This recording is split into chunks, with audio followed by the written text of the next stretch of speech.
Depuis un mois, ce laboratoire est saturé de demandes d'analyse sur les spiritueux. Là, c'est un prélèvement pour rechercher les traces de phtalate dans un cognac. Les phtalates, ce sont des composés chimiques utilisés pour assouplir le plastique des tuyaux notamment.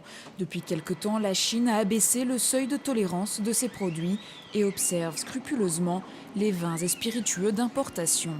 Ce que pour l'instant la Chine demande, c'est que les concentrations soient inférieures à 0,3 mg par kilo.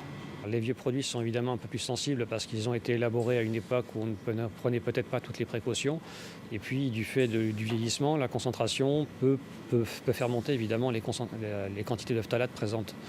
Après, c'est vrai que les préconisations récentes ont permis normalement d'éradiquer et de limiter les risques, mais il y a quand même une surveillance qui est de mise parce que certaines pratiques ne sont pas toujours malheureusement respectées. Et si les eaux-de-vie jeunes seraient davantage épargnées, c'est bien parce que le problème n'est pas nouveau. Depuis quelques années déjà, la plupart des viticulteurs ont modifié leurs outils de travail. Ça, ce sont les anciens tuyaux qu'on utilisait il y a une dizaine d'années, un peu plus, même une quinzaine d'années.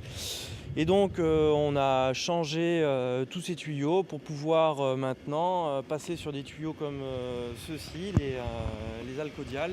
Ces tuyaux répondaient à de nouvelles normes qui étaient des normes pour lutter contre les phtalates.